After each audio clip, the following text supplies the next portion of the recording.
सदा सर्वदा देव सन्निध आहे, कृपाळूपणे अल्पधारिष्ठ पाहे. सुखानंद आनंद कैवल्यदानी, नुपेक्षी कदा रामदासाभिमानी.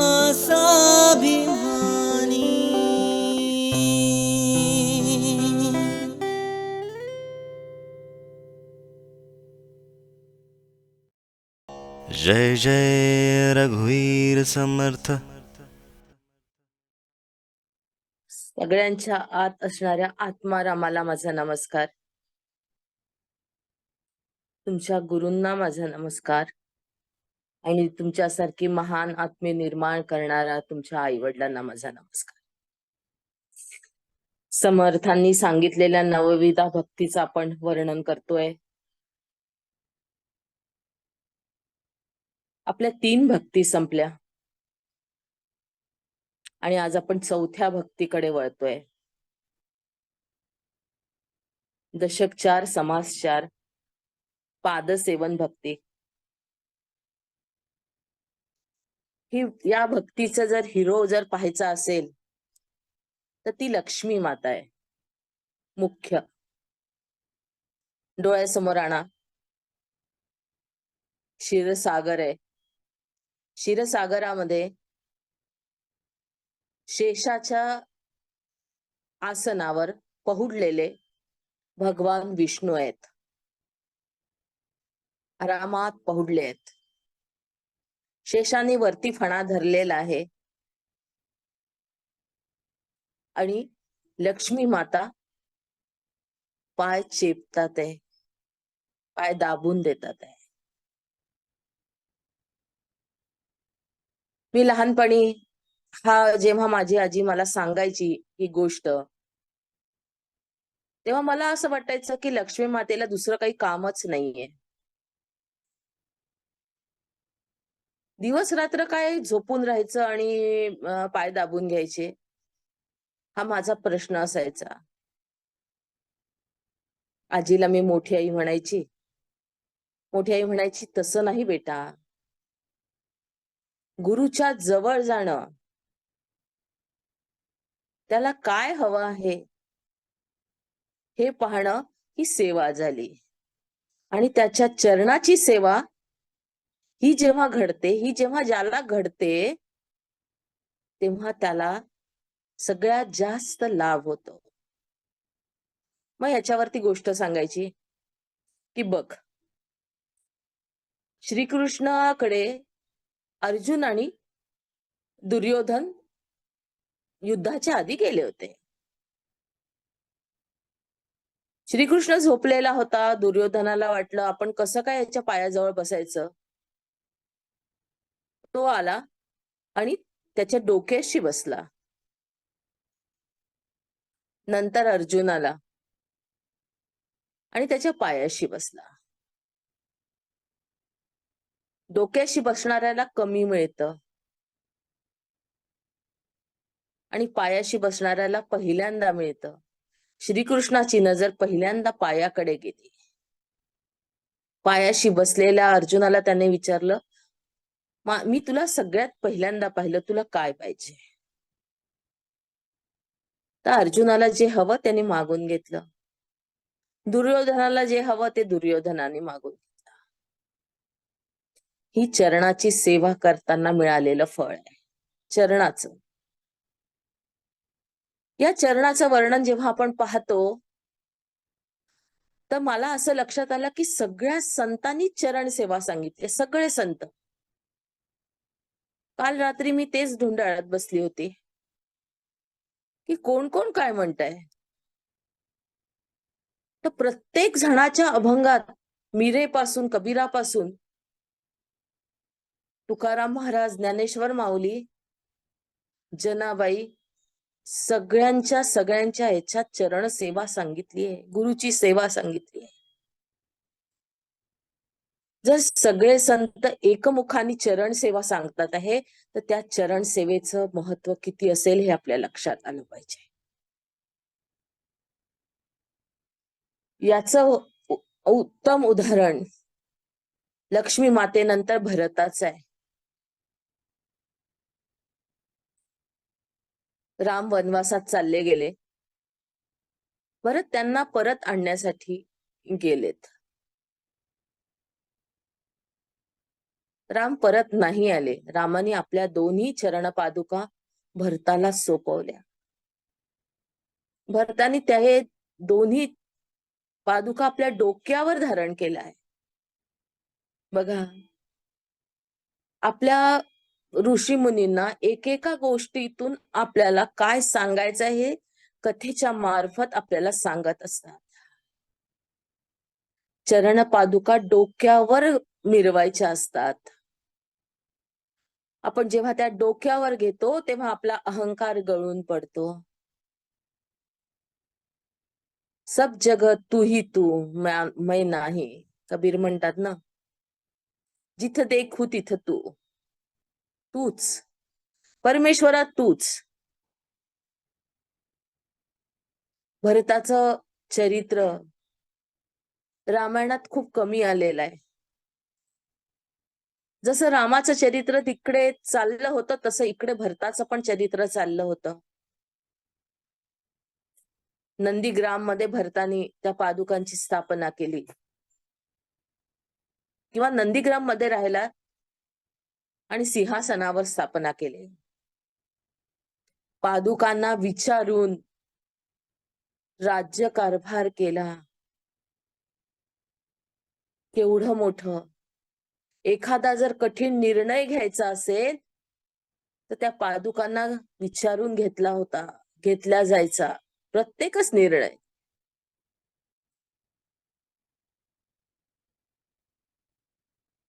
त्या पादुका जिवंत आहेत, त्याच्यात अस्तित्व आहे, हे मनाची पूर्ण शरणागती होती. मनाने मानलं होतं की इथे रामच आहे, दुसरं कोणी नाहीये. हे जेव्हा घडतं तेव्हा चरणाची सेवा घडते. समोर व्यक्तीच्या समोर आपण कसं वागू त्या अनुरूप वागल्या जातं. आपण जातो, ठिकठिकाणी पादुकांची स्थापना असते. त्या ठिकाणी आपल्याला आपल्या गुरूंना किंवा ज्यांच्या पादुका आहे त्यांना पाहता आलं पाहिजे. त्या पादुकांशी आपल्याला वार्तालाप करता आला पाहिजे. महाराजा, मी आली.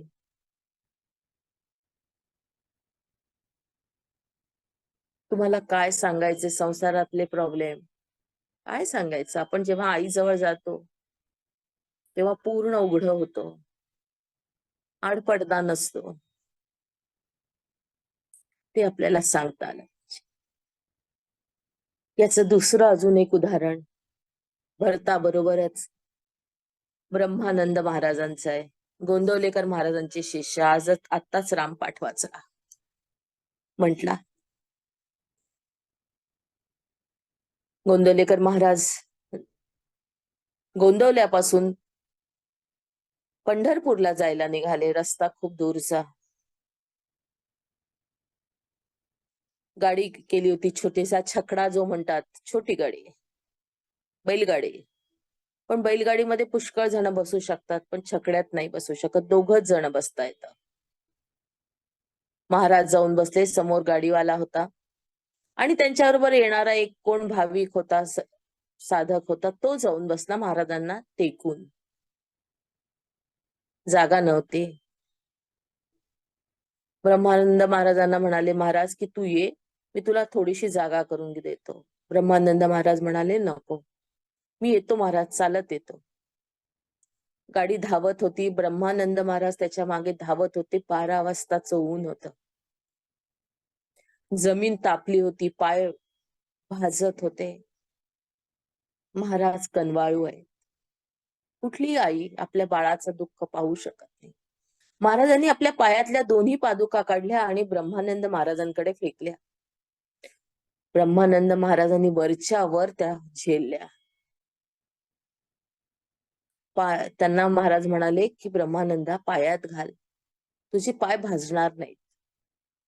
त्यांनी ते डोक्यावर धारण केल्या, डोक्यावर ठेवल्या आणि पळायला लागले. गाडी पुढे पळत होती, ब्रह्मानंद महाराज पुढे पळत होते. डोळ्यासमोर तो दृश्य आणून पहा. 12 वाजताचं मे महिन्याचं ऊन, जमीन कशी तापली असेल, पाय कसे भाजत असतील. गाडी चालली पुढे.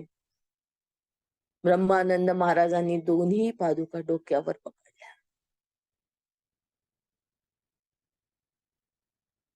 महाराज म्हणाले, अरे बाळा पायात घाल, अरे बाळा पायात घाल. नाही. ब्रह्मानंद महाराज म्हणाले, या पादुका माझ्या डोक्यावर आले ना महाराजा, आता मला उष्णतेची जाणीवच होत नाही. मला उष्णता जाणवतच नाही. माझ्या डोक्यावर छत्र आहे. आपण डोक्यावर छत्री घेतली की आपल्याला सूर्याची उष्णता कमी जाणवते. तसं ते पादुका डोक्यावर घेऊन त्यांना केवढं बरं वाटलं असेल. त्यानंतर त्यांना मिळालेल्या पादुका त्यांनी मंगळसूत्रासारख्या गळ्यात धारण केल्या होत्या. माझ्या गुरुच्या पादुका मंगळसूत्रासारख्या. केवढी निष्ठा. या संतांच्या गोष्टी आपल्यापर्यंत येतात, आपल्याला समजतात. पायाप्रती असणारी निष्ठा आपल्याला याच्यातून घ्यायला हवी. समर्थांनी ही 4थी भक्ती सांगितली. एक भजन आहे आमच्या इथे, भजनात म्हटल्या जातं, माझी देवपूजा बा देवपूजा, माझी देवपूजा बा देवपूजा, पाय तुझे गुरुराया. काय आहे माझी देवपूजा? ते देवा तुझे पाय आहे. पायांची पूजा करायची आहे, बाकीच्या अंगांची नाही. आपण ध्यानाला बसायच्या आधी पाय क्रॉस करतो. आपण 2 गोष्टी क्रॉस करतो, एक हात बंद करतो आणि दुसरे पाय क्रॉस करतो. कारण या पायातून अनेक प्रकारच्या ऊर्जा, अनेक प्रकारच्या सिद्धी वाहत असतात. म्हणून पायावर डोकं ठेवायला हिंदू धर्म शिकवतो. पायावर डोकं ठेवायला.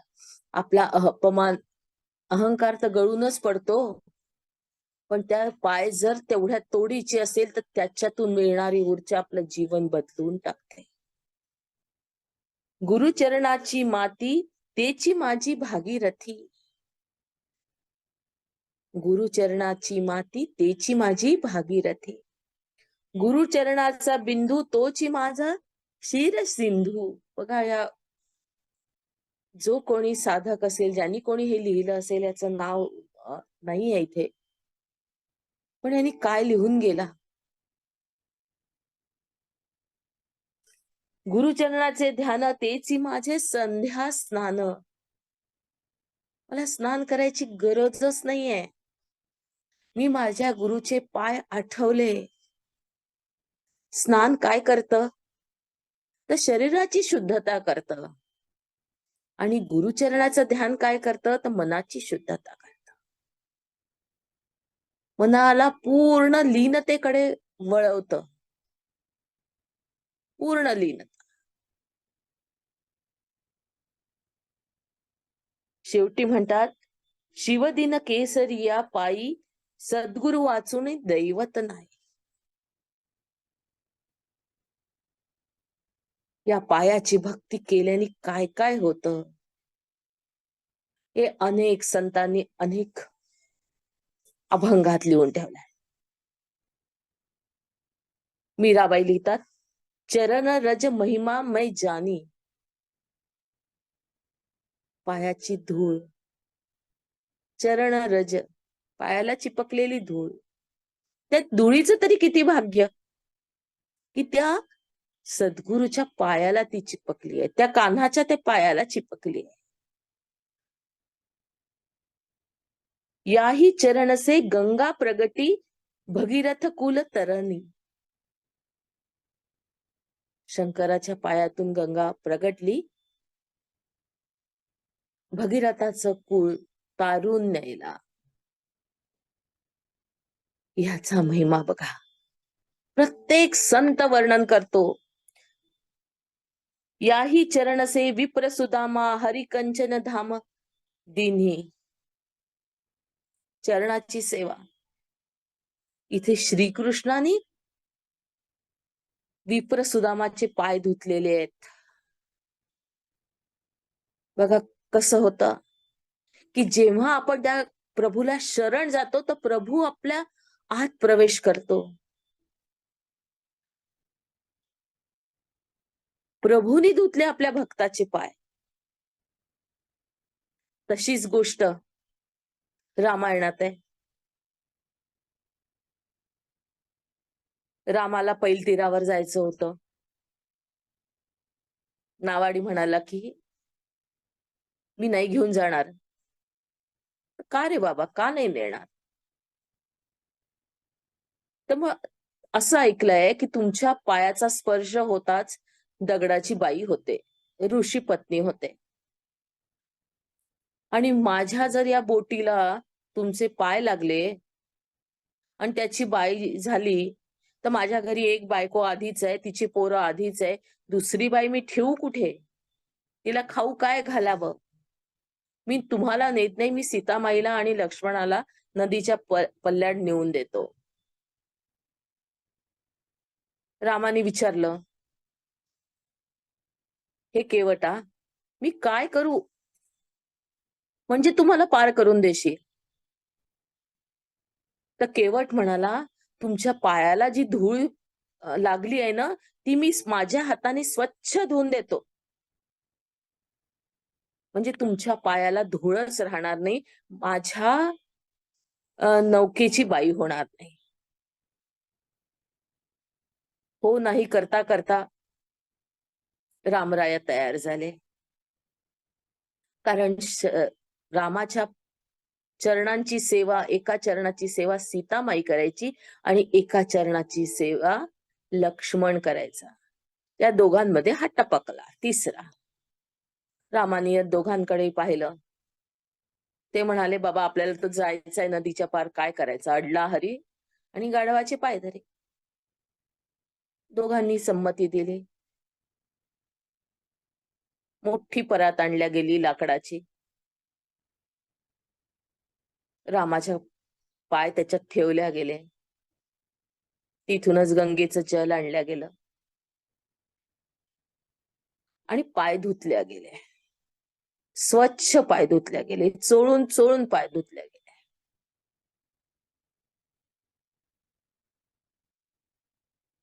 आणि हा नावाडी एकदा लक्ष्मणाकडे पाहतो, एकदा सीतामाईकडे पाहतो.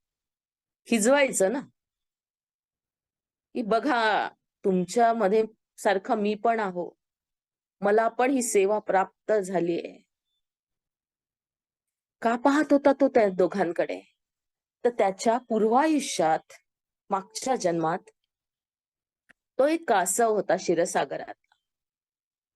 आणि त्याने ऐकलं होतं की प्रभूच्या पायाला स्पर्श केला, प्रभूला नमस्कार केला तर आपली मुक्ती होते. तो गेला चालत चालत चालत चालत पोहत त्या शेषापर्यंत पोहोचला. शेषाचे वेटोळे वेटोळे वेटोळे होते. त्या वेटोळ्यांवर चढत प्रभूच्या पायापर्यंत पोहोचणार तर लक्ष्मी मातेला दिसला. लक्ष्मी ही चंचल मानल्या जाते. तिने त्याला हकलून दिलं, खाली पडलं. आता तिला दिसणार नाही अशा यांनी त्यांनी दुसऱ्या बाजूने प्रवेश करायचा प्रयत्न केला. दुसऱ्या बाजूने तो चढायचा प्रयत्न करायला लागला तर शेषाने पाहिलं. आणि शेषाने पाहिल्यावर त्याला आपल्या फुसकाऱ्यांनी तिथून हलवून टाकलं, भगवून दिलं, दूर पाठवलं. तो बिचारा जाऊन मरून गेला. कारण शेषाचा विषारी श्वास त्याच्यावर पडला. तो या जन्मी त्याच्या राहिलेल्या इच्छेनुसार, त्याची इच्छा काय होती की मला प्रभूच्या पायाला स्पर्श करायचाय, ते रज माझ्या डोक्याला लावायचे. तर तो या जन्मी केवट झाला. म्हणून तो सीतेकडे पाहतो, बघ तू मला त्यावेळा हकललं होतस ना, मी प्रभूचे पाय धुतले, मी प्रभूच्या पायाला स्पर्श केला. लक्ष्मण पण त्याच्याकडे पाहतो. लक्ष्मणालाही तो तेच सांगतो की मला प्रभूच्या पायाची सेवा करण्याची संधी मिळाली. या गोष्टी आपल्याला सांगितल्या जातात. किती गोष्टी आहेत, खूप खूप संतांच्या गोष्टी आहेत, देवांच्या गोष्टी आहेत. याच्या मागे समर्थ ही ती चौथी भक्ती आपल्याला सांगतात. मागा झाले निरूपण, नामस्मरणाचे लक्षण, आता ऐका पादसेवन चौथी भक्ती. चौथी भक्ती पादसेवन भक्ती. पादसेवन तेची जाणावे, काया वाचा मनोभावे, सद्गुरूचे पाय सेवावे. सद्गती कारणे, मला सद्गती मिळावी यामुळे मी देवाचे पायांची सेवा करावी. सद्गती कारणे. आता त्यांनी काय सांगितलं? काया वाचा मनोभावे. याच्यातला काया हा शब्द आज आपल्याला शक्य नाहीये. आपण शरीराने जाऊन आपल्या गुरूंची सेवा करू शकत नाही, कारण गुरु एका ठिकाणी राहतात, आपण दुसऱ्या ठिकाणी जातो. पण तरीही कायेने कसं करता येईल आपल्याला? तर आपण गेलो आहे, आपल्या गुरुच्या ठिकाणी गेलो आहे, तर त्याचं अंगण झाडता येतं का? त्याच्यात इथे काही करता येतं का? हे जर आपण केलं तर ती आपल्या कायिक सेवा होईल. आता गोंदवलेला बायका भाजी चिरायला जातात. त्या गावातल्या बायका येतात, हरिपाठ म्हणतात, हरिपाठ म्हणता म्हणता भाजी चिरून देतात. जेवत नाहीत तिथे, गावातलेच बायका येतात, तासभर येतात भाज्या चिरायला. ही सेवा काय झाली? कायिक सेवा झाली, आपल्या गुरुच्या दरबारात करणारी सेवा झाली. ज्या वेळा पंक्ती बसतात तेव्हा वाढायचं काम असतं. हे वाढायचं काम जेव्हा आपण करतो तेव्हा आपल्या शरीराचा उपयोग करून आपण ते काम केलेलं असतं, म्हणून ही पण कायिक सेवा आहे. अशा अनेक प्रकारच्या सेवा आपल्याला करता येतात. गुरुसाठी कायेनी केलेली सेवा कायिक सेवा. त्यांनी पुढे काय सांगितलं? काया वाचा मनोभावे. वाचा, आपण जे बोलतो आहे ती आपली सेवाच झाली. आपण आपल्या गुरुची महिमा जेव्हा जेव्हा सांगू, आपल्या गुरुबद्दल जेव्हा जेव्हा बोलू, गुरुचं महात्म्य सांगू किंवा संतांच्या गोष्टी सांगू, गुरुतत्व एकच आहे. आपण आपल्या नातवंडांना सांगतो, आपल्या मुलांना सांगतो, उदाहरण देऊन सांगतो, तेव्हा ती आपली वाचिक सेवा असते, मुखाद्वारे केलेली सेवा. ती आपल्याला सहज शक्य असते, बसल्या जागी करता येते.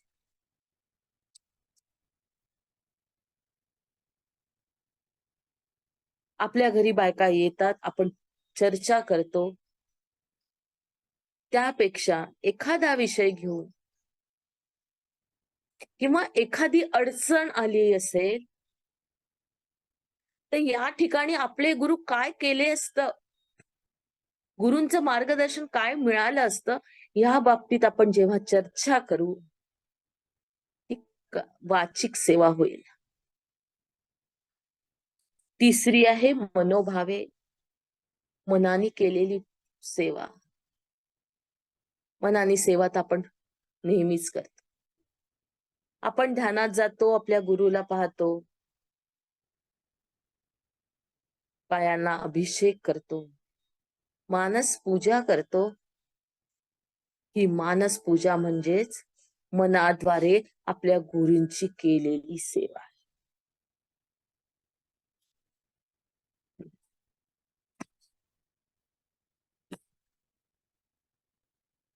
बघा काय म्हणतात आहे, घडी घडी घडी चरण तुझे आठवती रामा.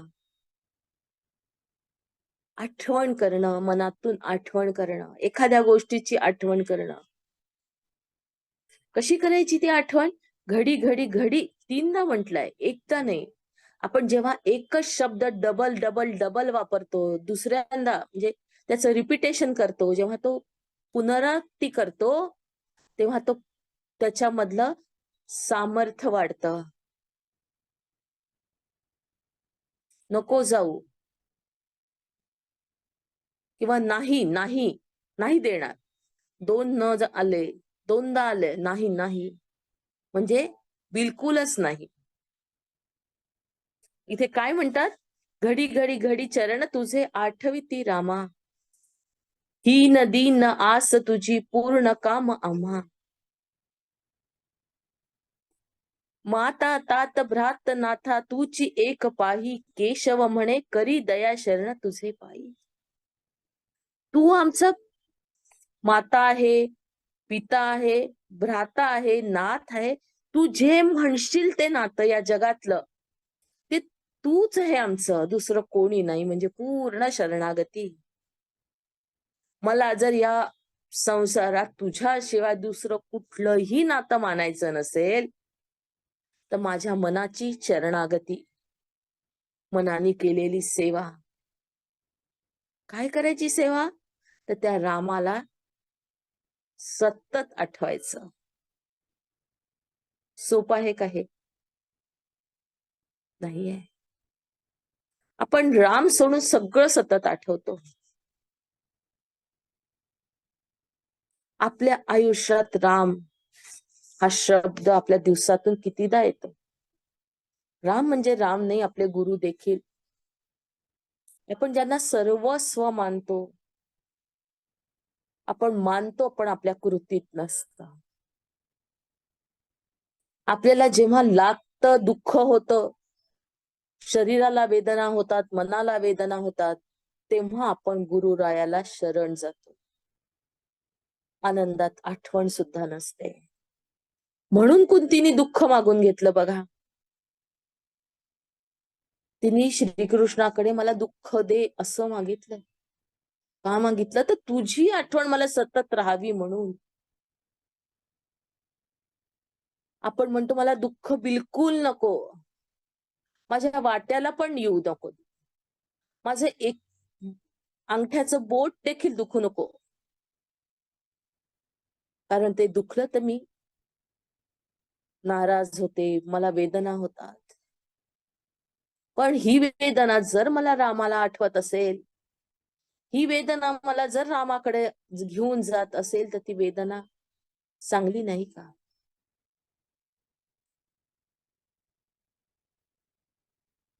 कुंतीचं चरित्र आपल्याला इथे डोळ्यासमोर बघा. केवढी स्ट्रॉंग असेल, केवढी विचारांनी प्रगल्भ असेल, सक्षम असेल, की जी स्वतःसाठी दुःख मागते. आणि दुःख कशासाठी? तर परमेश्वराच्या भजनामध्ये राहण्यासाठी. शरणागती कुठल्या स्तराची आहे बघा.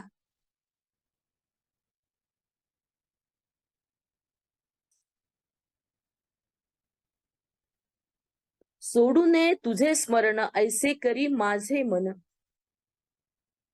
सोडू नये तुझे स्मरण ऐसे करी माझे मन. माझे चित्त तुझे पायी राहो ऐसे करी काही. काहीतरी तूच कर रामा, तूच कर की माझे चित्त तुझ्या पायाशी घुटमळलं पाहिजे, तुझ्या पायाशी राहिलं पाहिजे. तुझे पाय इतके सुकुमार आहेत की मला भुंगा म्हणून तरी होऊ दे, तुझ्या पायाच्या भोवती मी घोटाळत राहीन. नको हा नरदेह, तुझ्या पायाबरोबर पायाशी मला जर राहायचं असेल तर भुंग्याचं जीवन देखील मला चालेल. ही शरणागती. मागणे हेची माझे आणिक न लागे छंदासी, काया वाचा आणि मन अर्पिले तव चरणाशी. तुझ्या पायाचं स्मरण राहण्यासाठी मी काय केलं, काय मागणं आहे माझं? काया वाचा अन मन समर्पिले तव चरणी. मी माझं मनही समर्पित केलं, तनही समर्पित केलं आणि वाचाही समर्पित केली. या संतांचा हा भाव आपल्याला पाद सेवन भक्तीकडे घेऊन जातो. प्रत्येक अभंग जेव्हा आपण ऐकतो त्या वेळेला त्या स्थितीत ते संत काय विचार करत असतील याचा विचार करावा. की ते लिहिताना त्यांच्या हातून त्यांच्या डोक्यात काय विचार धावत असतील,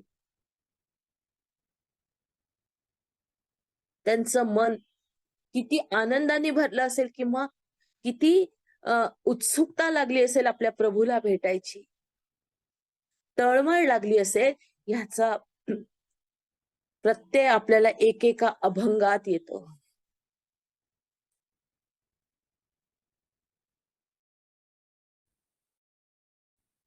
आपण इथेच थांबूया. आपली एकच ओवी झाली आज. ओके, चला ध्यानाकडे वळू. पाणी पिऊन घ्या.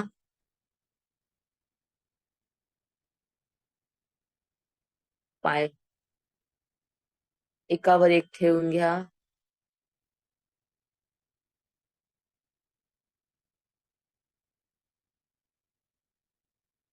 बोटात बोट मिसळून मांडीवर ठेवा.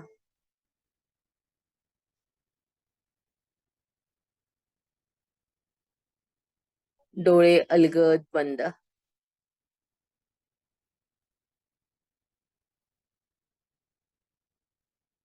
पूर्ण लक्ष श्वासावर.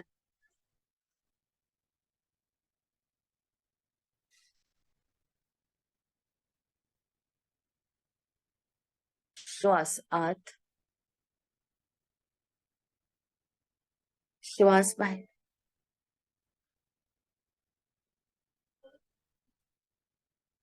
श्वास आत, श्वास बाहेर. श्वास आत, श्वास बाहेर. श्वास आत, श्वास बाहेर. आज आपल्याला, काल आपण अंगठा भरला, आज आपल्याला बाकीचे 4 बोट भरायचेत. रामनामाने.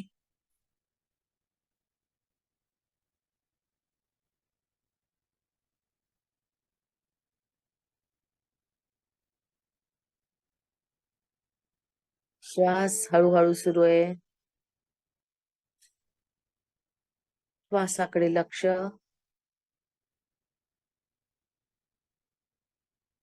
श्वासाबरोबर राम म्हणायचंय आणि राम म्हणून तो श्वास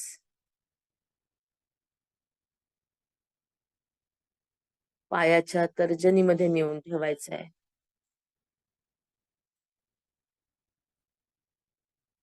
अंगठ्या जवळचं बोट